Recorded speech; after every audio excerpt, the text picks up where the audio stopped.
Je suis très heureux de vous recevoir pour ce mercredi 17 février 2021, uniquement consacré au QG de la MONUSCO à Kinshasa. Nous sommes plus précisément pour suivre le point de presse qui vont se dérouler pour ce 17 février. Nous allons suivre ensemble qu'est-ce qui sera émis au cours de ces points de presse suivants. Du Congo. Avec nous depuis Goma, le porte-parole militaire de la mission, et à mes côtés ici à Kinshasa, Madame Lise Awa, qui est représentante régionale du Haut Commissariat pour les réfugiés. Les Congolais. David McLachlan-Carr exprime aussi sa préoccupation et son émotion suite aux dernières attaques contre des populations civiles attribuées aux ADF au Nord Kivu et dans le sud de l'Ituri. Des attaques qui ont aussi fait des victimes dans les rangs de l'armée congolaise. Au moment dans des combats difficiles, dans des zones reculées, la MONUSCO va faire tout ce qui est en son pouvoir pour protéger les populations victimes de ces violences. Enfin, M. David McLachlan-Carr présente ses condoléances aux familles des victimes du terrible naufrage qui a eu lieu ce week-end sur le fleuve Congo. Il souligne la nécessité d'améliorer les infrastructures de transport et la sécurité des passagers en République démocratique du Congo. Dans le Nord Kivu, à l'instar de la communauté internationale, la section protection de l'enfant a célébré vendredi dernier la journée internationale de lutte contre le recrutement des enfants dans les groupes armés. À l'occasion de cette journée, la MONUSCO à Béni a aussi lancé un projet de réduction des violences communautaires au bénéfice d'enfants qui ont été associés à des groupes armés. 60 enfants de Béni, 20 de Mavivimbao et 40 d'Oicha bénéficieront d'une formation à un métier pour faciliter leur réintégration dans les communautés. En Ituri, le 13 février, la MONUSCO et le gouverneur Jean Bamanissa Saïdi ont participé à Djougou au lancement de la radio communautaire Amani Djougou. Ce projet vise à promouvoir une paix durable et le dialogue démocratique dans la région. La mission a rénové le bâtiment qui l'accueille et la radio a été équipée par l'ONG Search for Common Ground avec un financement du Fonds de cohérence pour la stabilisation. De même, lundi 15 février, donc avant-hier, la MONUSCO et les autorités provinciales ont lancé une campagne de sensibilisation dans le territoire de Mahagi pour présenter des résolutions issues d'un dialogue entre les communautés Lendu et Alour, notamment sur la question de l'accès à la terre, qui, vous le savez, est souvent source de conflits dans ce pays. La section appui à la justice du bureau de Kalemi au Tanganyika a quant à elle apporté son appui logistique et technique à des audiences foraines de la Cour militaire et du tribunal de grande instance de Kalemi. 60 arrêts ont été rendus par la Cour militaire et 57 jugements rendus par le tribunal de grande instance. En tout, ce sont 112 personnes qui ont été condamnées. Une délégation conjointe de la MONUSCO, des ambassades de Suède et du Royaume-Uni a entamé cette semaine une mission de 5 jours à Kananga et Chikapa, ceci dans le cadre de la transition de la MONUSCO vers les agences et fonds des Nations Unies dans la région du Kasaï. Comme vous le savez, la MONUSCO prévoit de fermer ses bureaux dans les Kasaï à l'horizon avant le 30 juin 2021. Sans plus tarder, je vais passer la parole à mon collègue militaire. Vous avez la parole à Goma. Opération au niveau opérationnel entre les FARDC et la force de la MONUSCO. En effet, la MONUSCO a accéléré son rythme opérationnel en maintenant une posture robuste pendant les opérations de jour et de nuit dans les points chauds identifiés par la protection par projection. Par exemple, la Béni, la brigade d'intervention de la force a lancé des patrouilles conjointes avec les FARDC pour assurer la protection des civils et renforcer la confiance mutuelle avec les FARDC. La force poursuit toujours la formation technique et tactique du combat dans la jungle au profit des bataillons de la brigade.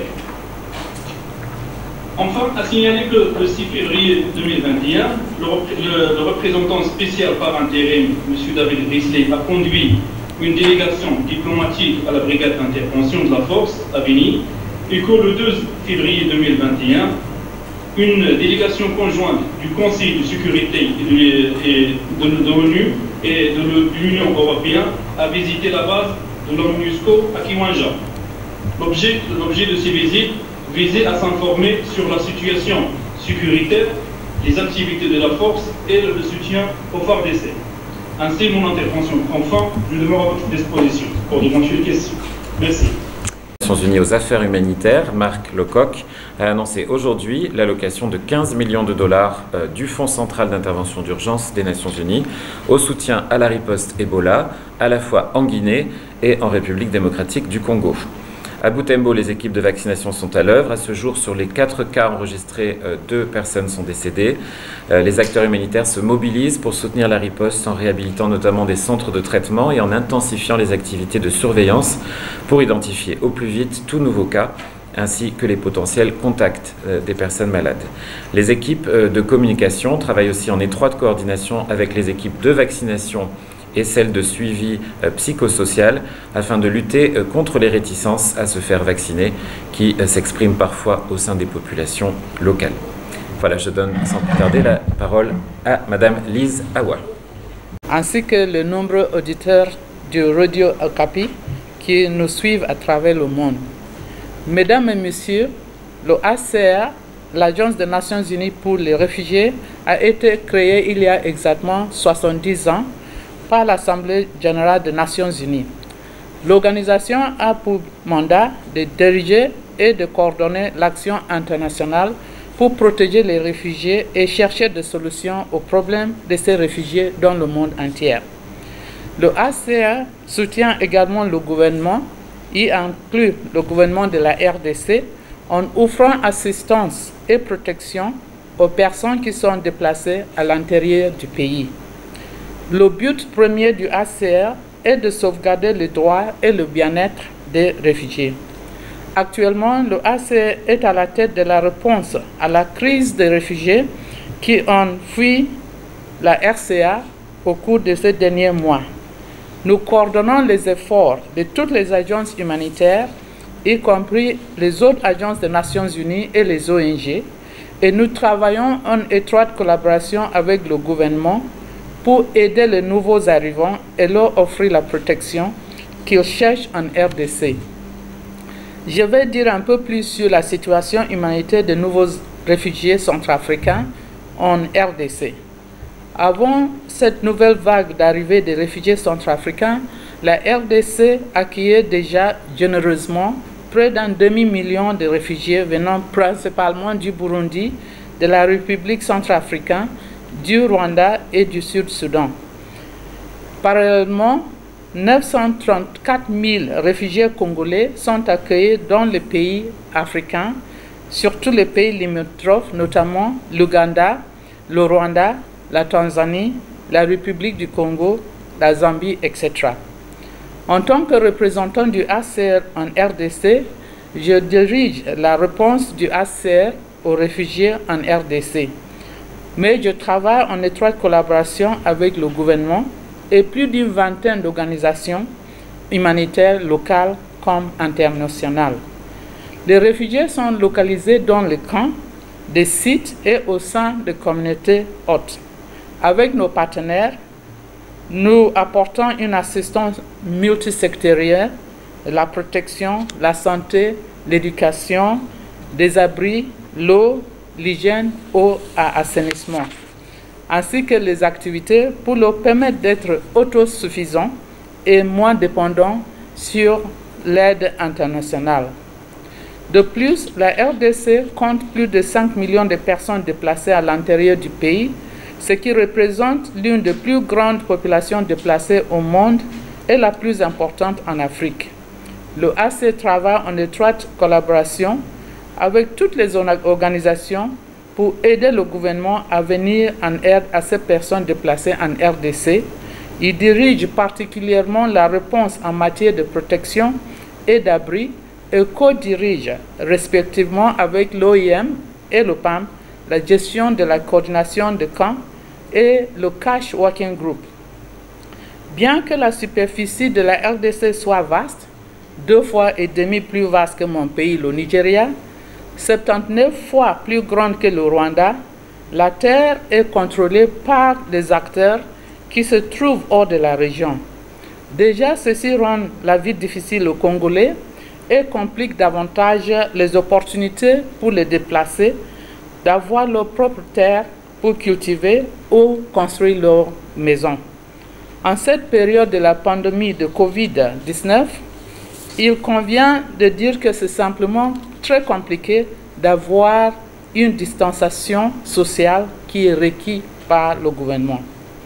À cause du conflit, l'insécurité et l'état de route nous n'avons pas pu venir en aide à de nombreux déplacés en Ituri, Tanganyika, Nord et Sud Kivu.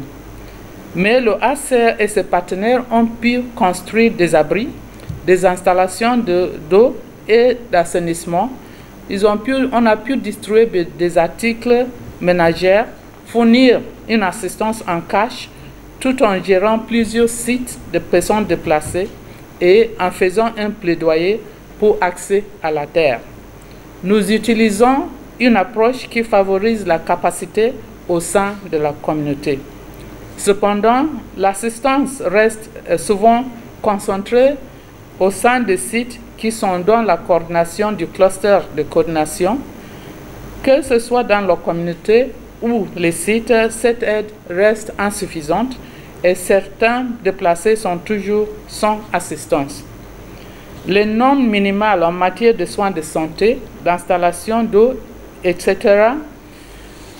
sont souvent difficiles et même impossibles à satisfaire, du fait que les ressources sont limitées et la population continue à être très grande.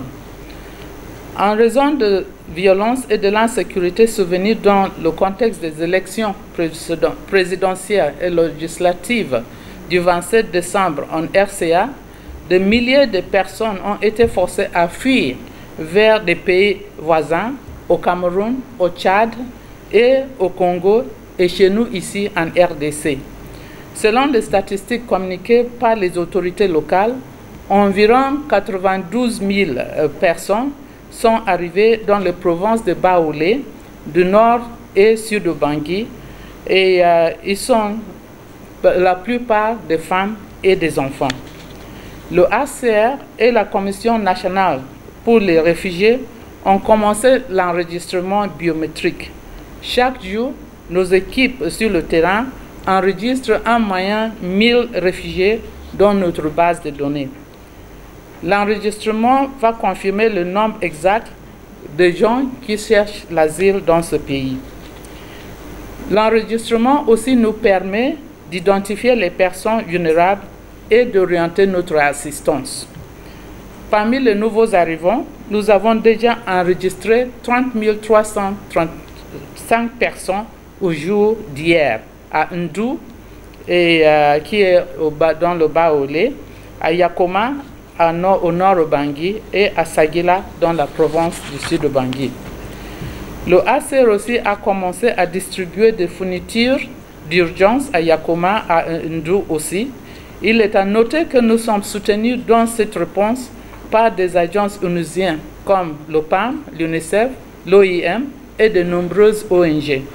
Il me plaît de vous informer du soutien du coordinateur humanitaire en RDC qui a déjà visité le terrain dans une mission conjointe.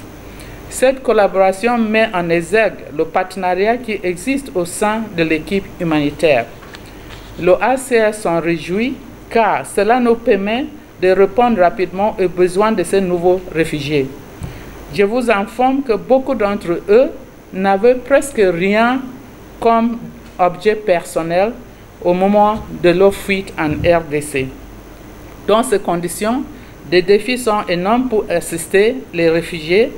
Nous n'allons pas les nommer complètement, mais je veux simplement signaler un certain nombre.